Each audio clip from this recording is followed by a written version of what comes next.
Você está ouvindo o Papo Preto, um podcast produzido pelo Alma Preta em parceria com o UOL Doral, um projeto colaborativo do UOL com coletivos e veículos independentes.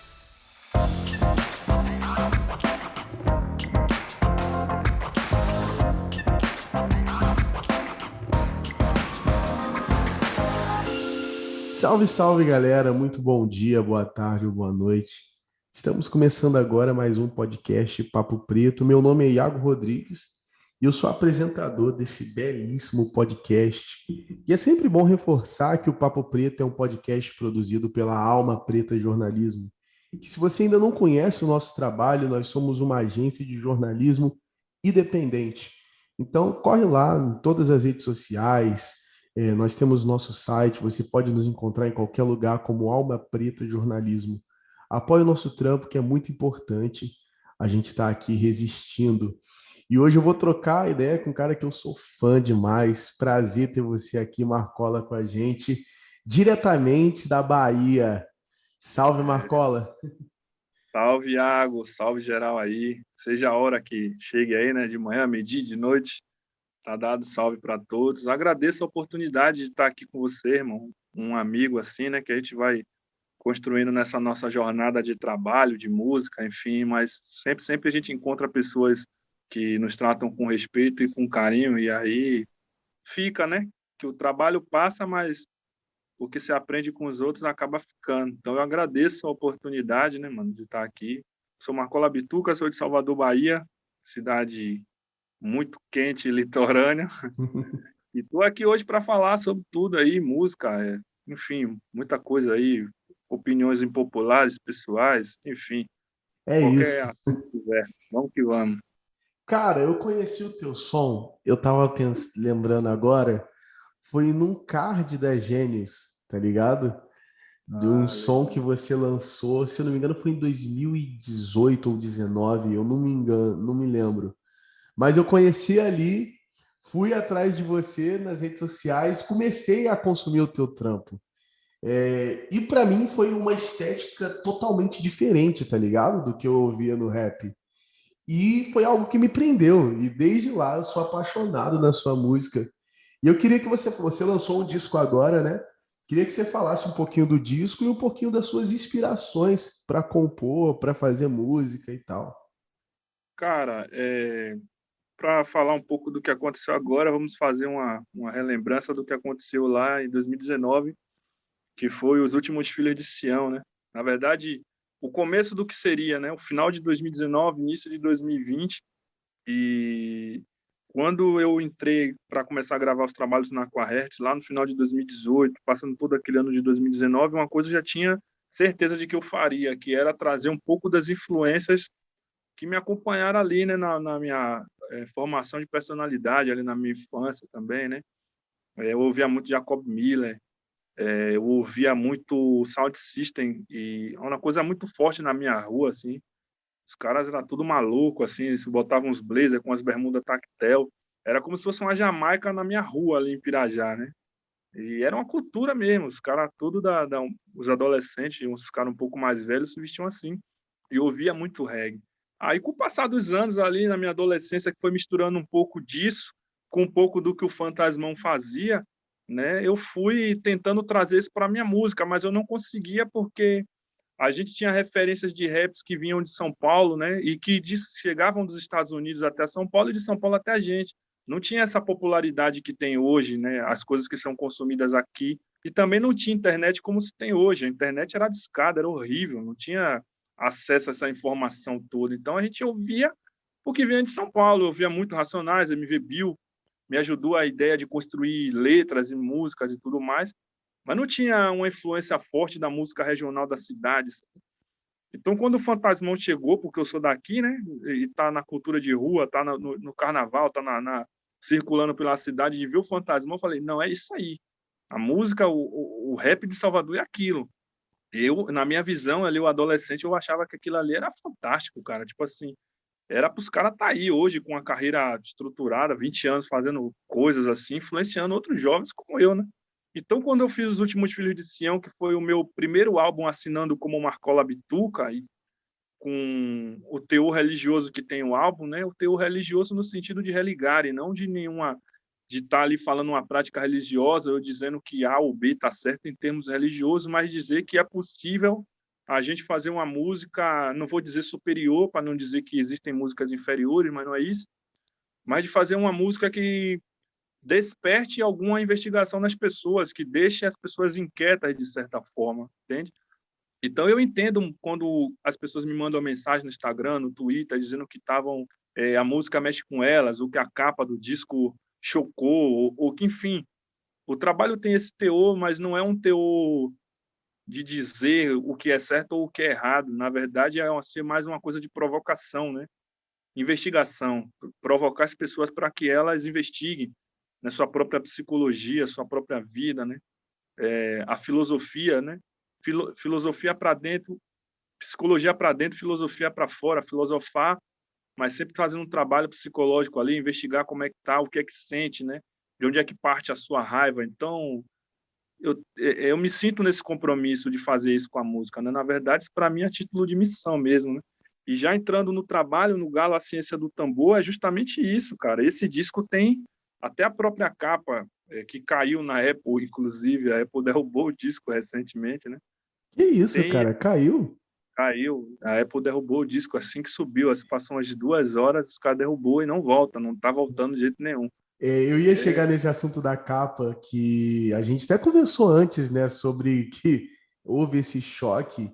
Queria que você contasse um pouquinho pra gente a construção da capa e do disco em si, né? Você contou um pouco sobre ter essa questão da religião e não de separar, mas de religar também. Eu acho que é importante você ressaltar isso.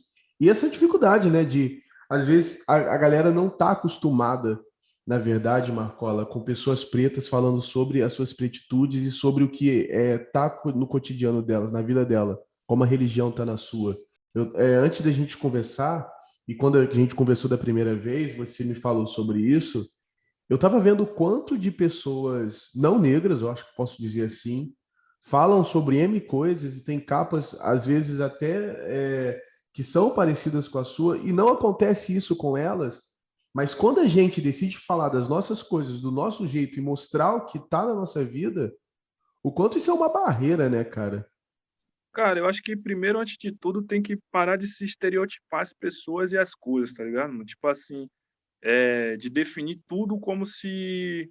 É, por que acontece isso? Porque a nossa mente é muito limitada. A mente tende a atacar aquilo que ela não consegue limitar, aquilo que a gente não consegue definir. E tudo é assim, né?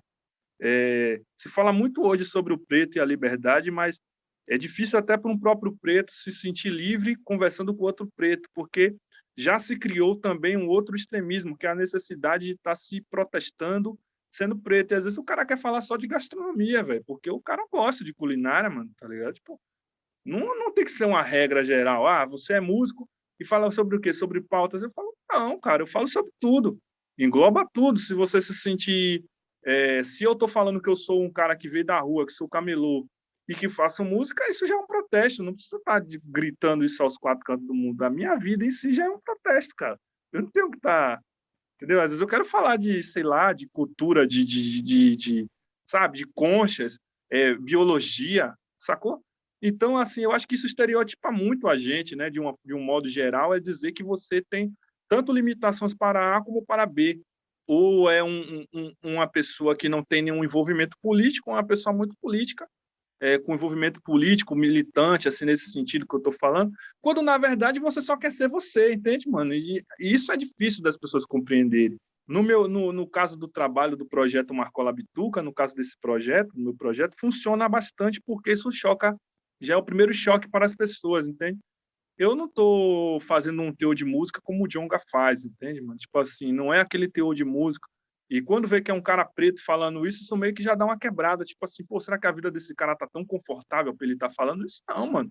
Eu sou um cara igual a todo mundo, com os mesmos problemas, com as mesmas contas de luz altíssimas.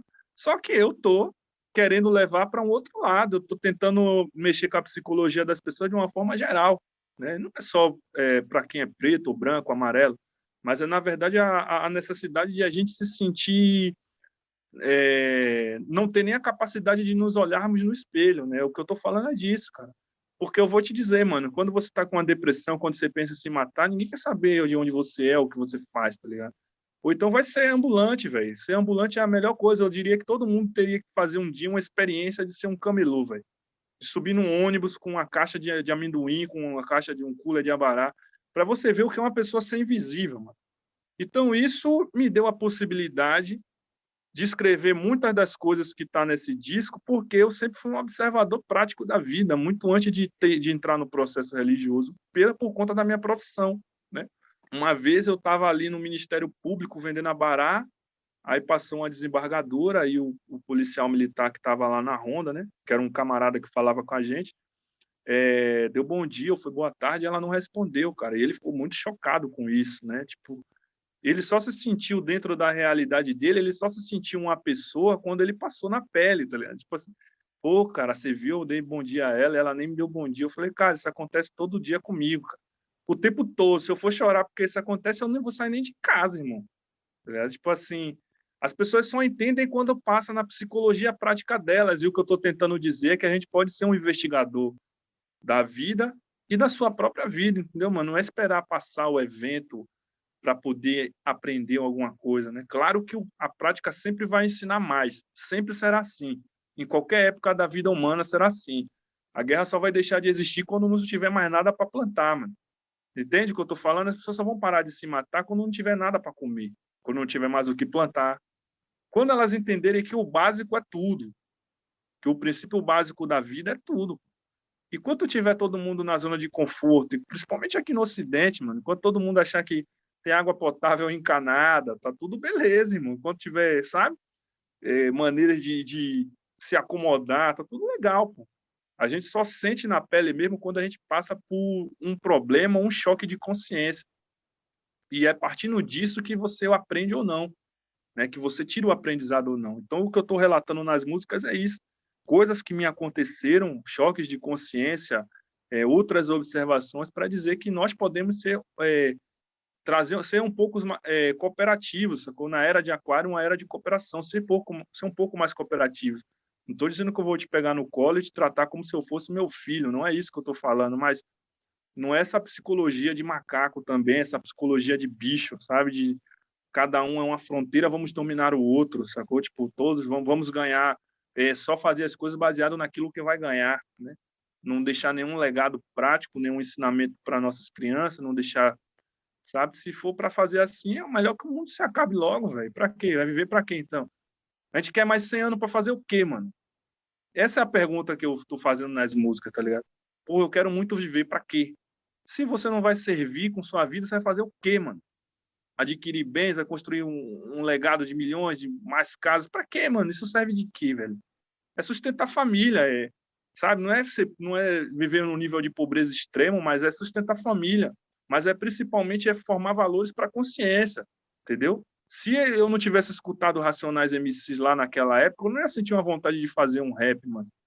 Entendeu? Se eu não tivesse escutado Ed City, eu não ia trazer um pouco da cultura da minha cidade para dentro da minha música. Então eu deixo isso também, o projeto Marcola Bituca, como isso. Porque daqui a 10, 20 anos, até se eu desencarnar, ou enfim, acontecer qualquer coisa comigo, o material fica. Não é pela pessoa. Eu vou morrer. Uma hora vão deixar de falar Marcola Bituca, assim espero, né? Senão eu terei fracassado. Uma hora vão deixar de falar esse nome. Mas o material fica, e é isso que eu estou preocupado. Eu não estou preocupado se a gente vai ganhar um Grammy, se vai tocar no Lollapalooza. Para mim, tanto faz, irmão. Entendeu? Eu só estou preocupado com aquilo que a gente vai deixar de legado para a formação de consciência desses jovens, que uma hora vão ter a minha idade e outrora serão mais velhos do que eu tenho agora, entendeu? Então, isso é a minha influência. A minha influência é viver, tirar da vida a prática algum aprendizado e levar para as pessoas, entendeu? Não é... E é tudo. E não só o que acontece comigo, mas as observações, né? Aí, o que aconteceu em relação à Gala, a Ciência do Tambor, é isso, cara. A capa do disco porque assim, a gente sempre vê o sexo de uma forma inferior, mano. Sempre, quando eu coloquei a capa no Instagram, ali a ODB postou a capa, tinha muitos comentários, inclusive, assim, eu fiquei observando, e muito plausíveis, inclusive, também, né? Tipo, piadas com falo, essas coisas, assim, dos mais jovens também, né?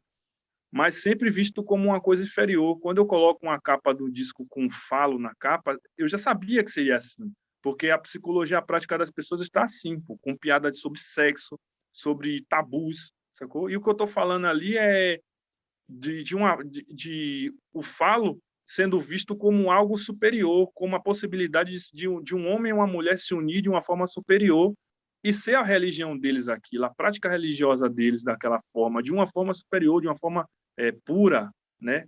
Ser uma coisa que foi algo que era muito visto nas culturas anteriores, como o culto ao fogo, os esoteristas na África.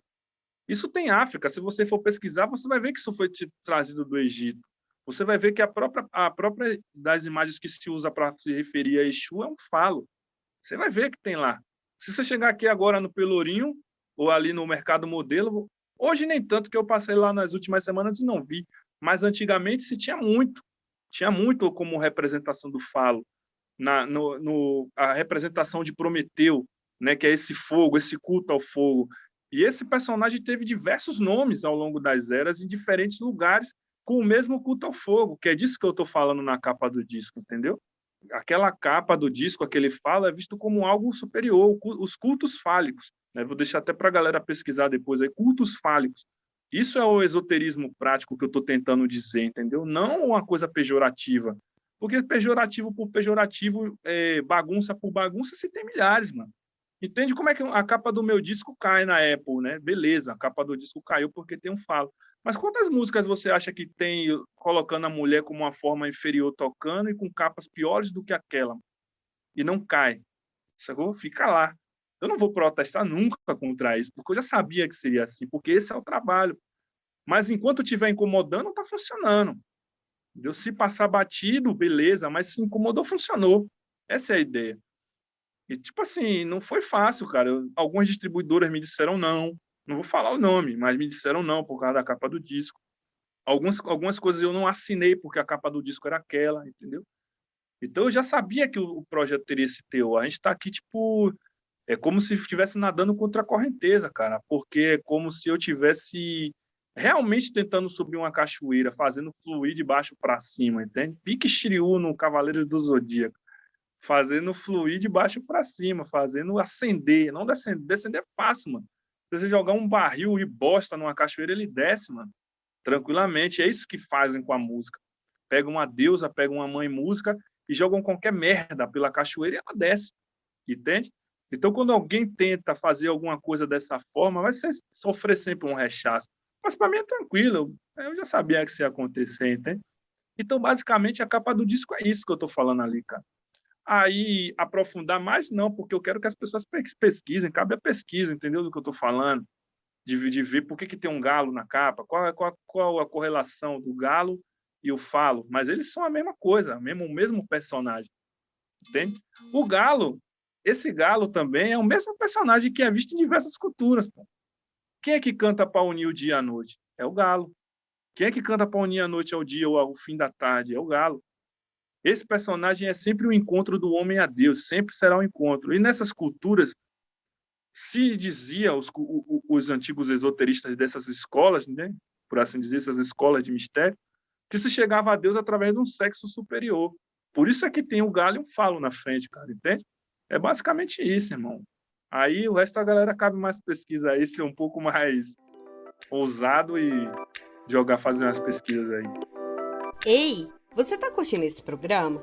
Tá ligado que é realizado pela Alma Preta Jornalismo, né? Um veículo de multimídia independente que te informa sobre os fatos que cercam as nossas vidas negras nesse mundo. E que tal colar com a gente? Seja membro assinando qualquer valor na nossa campanha do Catarse. E olha, a gente tem mimo de gratidão. Faça parte desse corpo de Alma Preta. Acesse nossas redes, Alma Preta Jornalismo.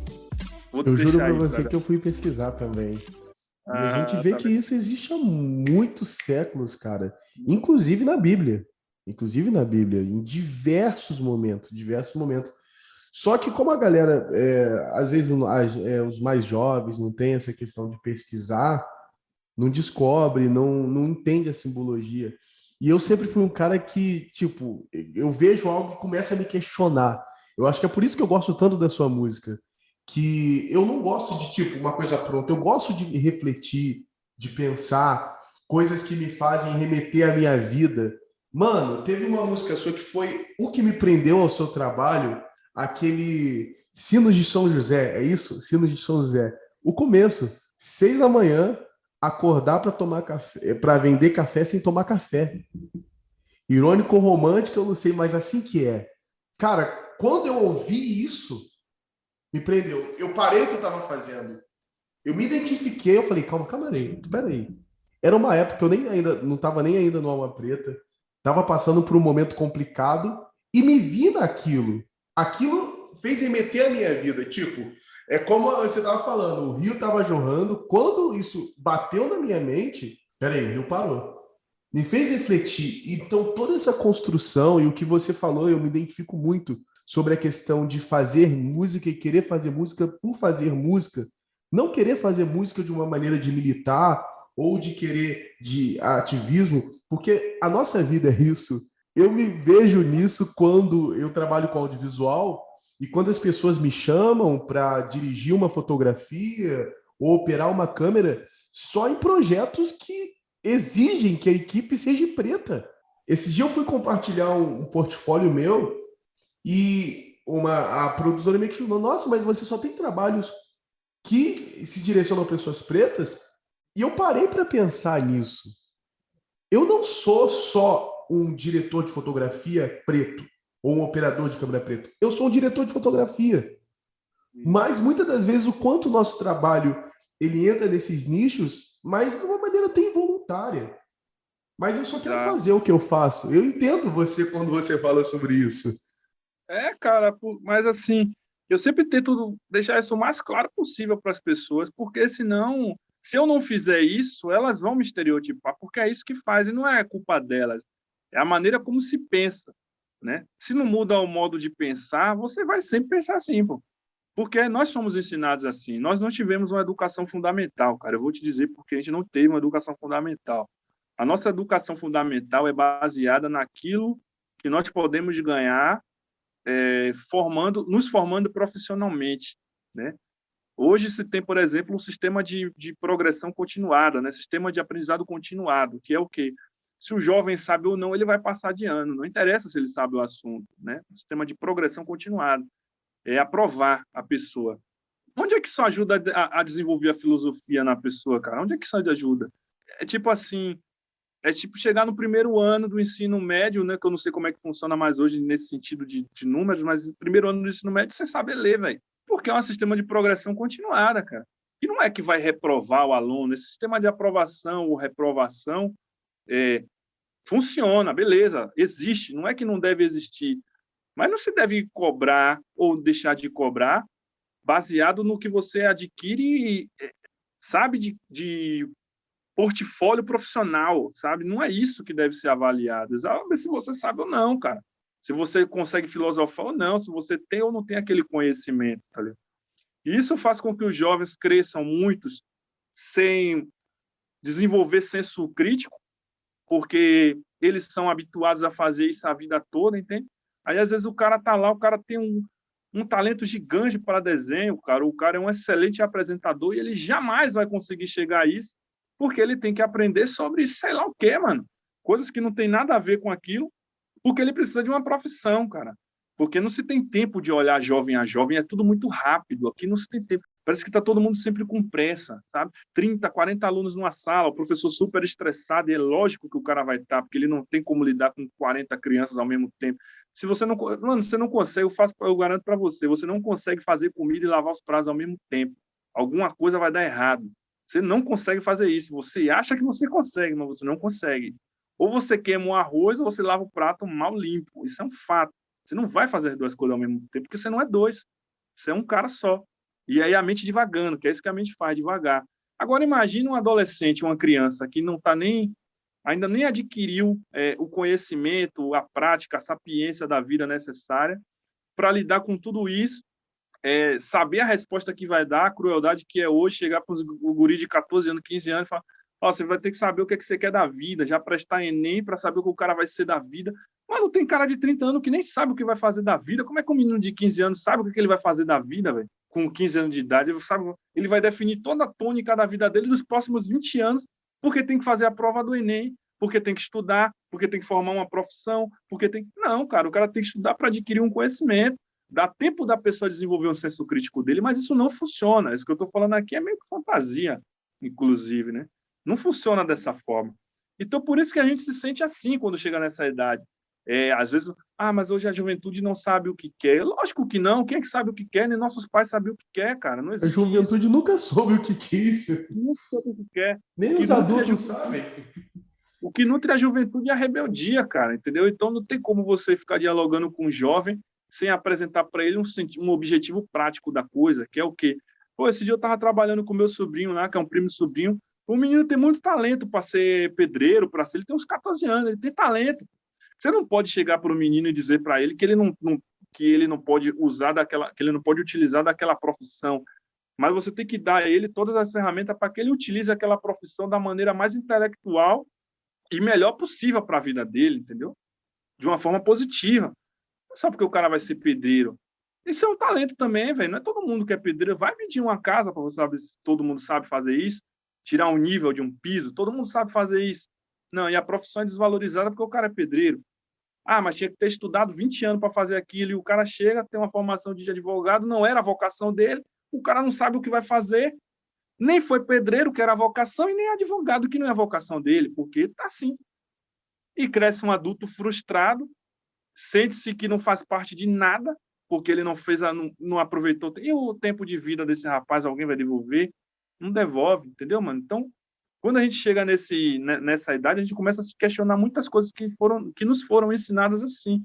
Porque a gente não teve uma verdadeira educação fundamental, que é a educação do aprendizado por aprender, entendeu? E direcionar esse aprendizado para algo objetivo depois. É sempre tudo muito subjetivo e você tem que estudar 25 matérias no mesmo mês, sabe? TCC, tudo, estudar. É sempre tudo baseado na pressa e na loucura. É como se uma pessoa passa por uma faculdade, já é muito, cara, se ele consegue se formar, pelo tanto que psicologicamente ele é cobrado. E depois nas relações de trabalho é a mesma coisa. Então chegam uns 30 anos adultos decrépitos, porque já está com o centro intelectual totalmente gasto de forma errada, entendeu? Pela formação da personalidade, de como foi construída uma profissão, tudo isso. Não se constrói profissões baseadas na vocação das pessoas, e sim no quanto que ela pode ganhar. Tipo assim, meu filho, você só vai ser alguém na vida se você... o que é ser alguém na vida, mano? Então quer dizer que agora, eu aqui na minha condição, se eu estiver desempregado, eu não sou ninguém na vida. Por isso que o cara pula de uma ponte, irmão. Por isso que o cara pula do alto de um prédio.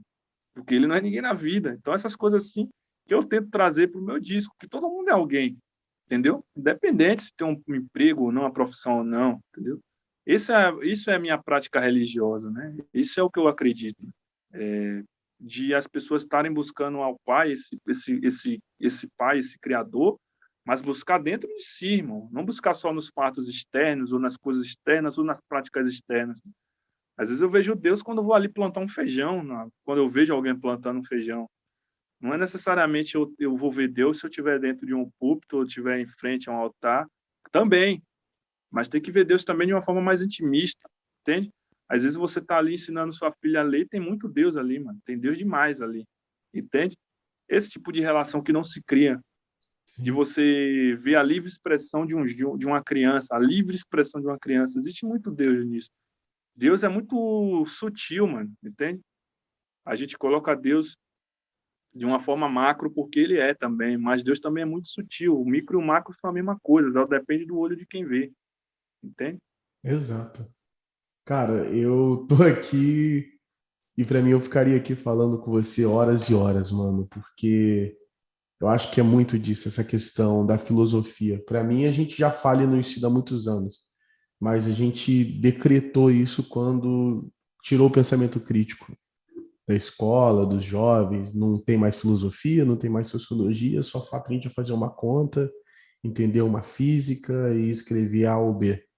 Então é muito complexo.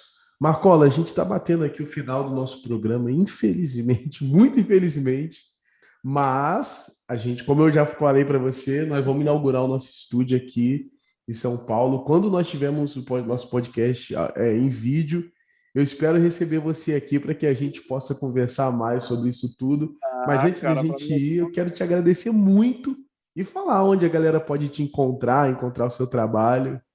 Eu agradeço o convite, irmão. Já me coloco à disposição quando for em vídeo também, tranquilo. Meu trabalho está aí em todas essas plataformas que o homem criou, né? Pode menos a Apple, porque derrubou meu disco. Falou, Apple, bota o disco do homem aí de Bota o novo. disco do homem de volta aí, Apple. O que está acontecendo? O que está acontecendo? Não vai barrar por causa de uma capa. Que isso? Tá lá no Spotify, no Deezer, no YouTube, minha rede social, tudo Marcola Bituca. Você pode jogar em Marcola Bituca no Google que vai aparecer todas as minhas redes sociais, onde já apareciam os sites, onde eu ouvi minhas músicas, os discos, enfim. E, cara, aproveitar assim, como tem vai chegar muita gente, né? Aparece lá no canal, bastante gente vai ouvir. A galera pode chegar para conversar comigo, cara. Eu sou um cara que gosta de conversar bastante, assim, né? De observar as coisas, de conversar de âmbito pessoal mesmo, não ficar só preso nessa onda de artista, de pessoa pública, tá ligado? Eu não curto muito essa viagem, não. Eu gosto mais de uma relação mais amistosa com as pessoas, e às vezes não tenho tempo, ou as pessoas não têm tempo da gente conversar, mas de antemão agradecer, assim, né, a todo o espaço, a oportunidade que foi dada, né, a Alma Preta Jornalismo, ao Papo Preto, né? Sigam eles também, vamos fazer verdadeiramente o que se faz valer da Era de Aquário, que é cooperar, né? Você ficar nessa do que pode ganhar, o que vai deixar de ganhar. Afinal de contas, também não nos deve restar muito tempo, então que aproveitemos da melhor forma, né? De realmente nos sentirmos mais humanos, né? Tem uma frase que é muito bacana, que diz que os deuses mais divinos são essencialmente os mais humanos, né? Ou algo do tipo. Ser mais humanos uns com os outros, né? Nos ajudar, colaborar no que puder. Fazer caridade na medida do possível, né? Não precisa estar dando tudo, mas se der o que tem também tá bom, ajudar. Tem muitas redes aí que estão precisando, né? Instituto da Caridade Universal, enfim, o programa lá que tem os 5% que você pode estar doando para alguém. Então, faça valer também a oportunidade de ajudar alguém, fazer caridade, né? Fazer caridade consigo mesmo, né? Então, eu queria deixar isso aí registrado também para todo mundo ouvir, né? E agradecer de novo a presença de vocês, agradecer ao amigo Iago e a oportunidade de estar participando do podcast Papo Preto e Alma Preta Jornalismo. E é isso. Cara, eu era teu fã, agora eu sou mais ainda. Não só fã, mas eu te considero como amigo, cara, de verdade. Agradeço demais, agradeço. Galera, é isso. Muito obrigado você que chegou até aqui. Todas as redes do Marcola vai estar aqui, o link do disco também, vá lá. E como ele falou, vamos fazer isso valer a pena. Obrigado, galera. Obrigado, Marcola. E até o próximo Papo Preto. Valeu. Até a próxima. Abraço. Você ouviu o Papo Preto, um podcast produzido pelo Alma Preta em parceria com o UOL Plural, um projeto colaborativo entre o UOL e coletivos e veículos independentes.